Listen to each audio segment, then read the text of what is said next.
We really appreciate you being here. I want to just start by reading the text messages that you two exchanged while the school was on lockdown and the gunfire was breaking out, because I feel as though, Mr. Elledge, that this just turns the blood cold of any parent to imagine getting these text messages from their kid while at school.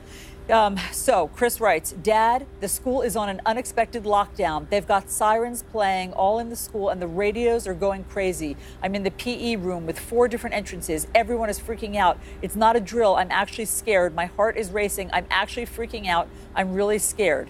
You, Mr. Elledge, write back, okay, calm down. Remember your training and breath. And then Chris writes, Dad, the announcements are going crazy. The speakers are telling everyone to get out of sight. The teacher thinks somebody is in the school. And Mr. Elledge, you write, I'm on my way to the school now. Mr. Elledge, can you just tell us what happened when you got those texts? Well, when you first hear them, you're hoping it's not the worst. And then later in the message, when you see the message for gunshots, you realize it is. So like any parent, you get scared, you want to get to the school, you want to grab your kid. How long did it take you to get to the school? Approximately 6 minutes. And when you got there, what happened and what was the scene? So when I first got here, there wasn't a lot of cops here yet. They had the road blocked off. I couldn't pull into the school parking lot. So I turned around and parked over beside the school and walked over. And there was one other parent here waiting as well.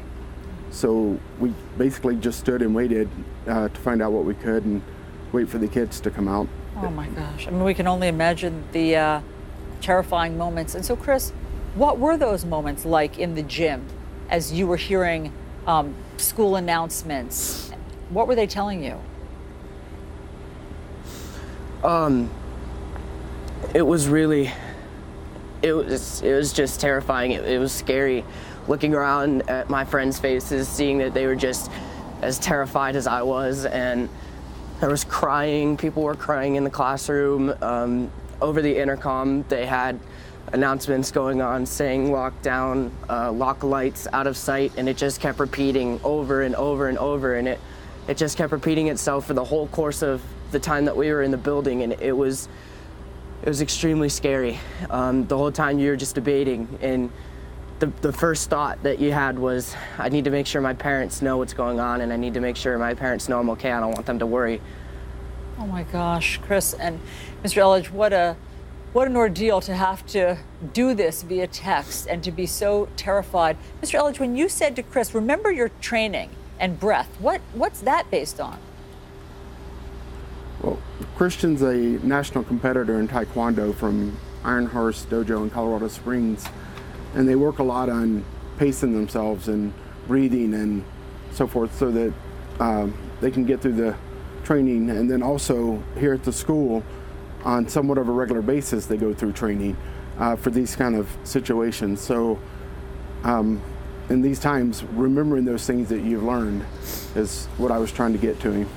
I mean, the idea that our kids have to go through regular lockdown training and active shooter scenarios just tells you the point that we've gotten to. And obviously, I don't have to tell all of you from Colorado how long this has gone on and how crazy it is that you, as a freshman, Chris, have to live through this. And so when you were in the gym, how long were you in the gym? What were your classmates saying? And was it comforting to be in contact with your dad via text?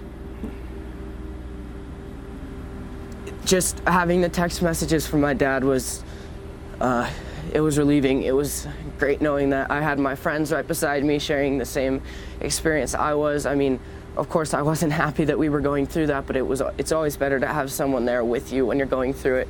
And being with my dad, texting my dad and having him respond to me was just that extra feeling of relief, gave me a little bit of reassurance that, maybe I was going to be okay. And as far as how long we were in the classroom, I can't give you, an exact time span, but I can tell you that it was long enough to hear pretty much everything that went on. It almost went on right outside our classroom. 'Down the hall, it transferred from down the hall to 2 blocks down, and it was, it was long enough to hear everything that went on. It almost went on right outside our classroom. Down the hall, it transferred from down the hall to 2 blocks down, and it was, it was long enough to hear everything that went on. It almost went on right outside our classroom. Down the hall to by our classroom, and then it left. The sounds faded away, and then it came back, and then the cops came, and all you could hear was screaming and yelling in the hall, and get down on the ground, and it was terrifying. But having being able to text my dad was it was really reassuring. It was relief. Chris, we can hear how shaken you still are, of course, because of what you've just lived through. How are you going to get through this and go back to school?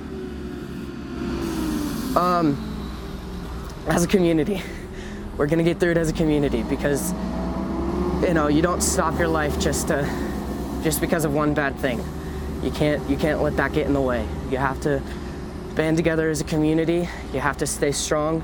STEM strong. STEM strong. STEM is strong, and we're a strong community, and we will get through this as a school, and just with my friends and with my parents and with my community as a whole. Mr. Elledge, the parents of Kendrick Castillo lost their only child, and the people in his class say that he and other heroic students charged the shooter. And I'm just wondering if you have anything you want to say to his parents. We had a prayer vigil last night, and we all as a community recognized his heroics as well as the others. And I don't know what you can say at the moment.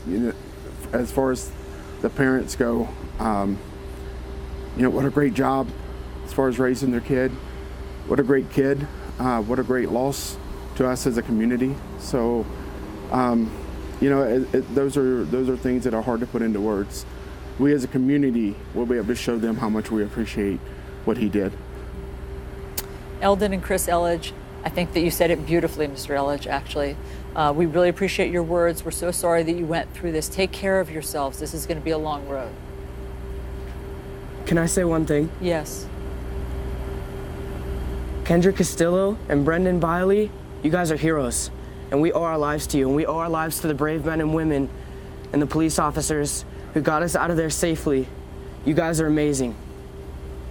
Thank you for recognizing them. I know that they appreciate it, and I know that Kendrick's parents really appreciate your words, Chris. Did you know Kendrick? I did not know him personally, but I know that his smile illuminated the walls in our school. Everybody looked up to that kid. He was brilliant. He was probably the best of us. He was one of the best of us by far. He was just an extraordinary kid. I didn't even need to know him personally to know that he was a star student, and he was just a star person who anybody could go to and look up to as a role model. And he was the most undeserving of what happened to him. We can tell from the pictures. I mean, we can see that smile, and we hear people talk about him. He was just a few days away from graduating. And Chris, what do you want to say to his parents? I'm so sorry. I'm so sorry that we live in a society where you guys had to lose someone so important to this community and so amazing to our school.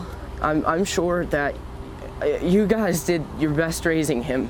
You guys did an unbelievable job raising him. He is an amazing person, and you guys are parent role models as well. You guys should be very proud. Those are such beautiful words. I mean, Chris, it shouldn't be up to you guys to have to save yourselves and your classmates when you go to school every day. It shouldn't be up to students. You're there to learn, obviously, and to graduate and to go on to your lives. And the idea that this has happened so many times this week. There have been 3 different heroes, students, who have had to, heroes, and one was at a synagogue, who have had to stop a mass shooter on their own. And how do you make sense of that as a 15-year-old? I can't. Just even putting myself in the situation again, trying to remember how it went down and remember how I was feeling is impossible, because it was too devastating, and how I was feeling in the moment is too horrible to remember. And I can't imagine anyone who had to go through that in the past week or in the past year, or whoever's had to go through a shooting like what happened here. You know, there's just the feeling of not knowing what's gonna come next. You know, worrying about what your parents are thinking and what your friends are thinking, and getting texts from, you know, your friends all over the district who you haven't talked to in a while, who are asking you if you're okay and if you go to STEM because there's a school shooter at your school and they're worried about you. And it's just scary not knowing what's gonna come next. So no, I can't even make anything of it, even especially with the people that had to go through this at their schools.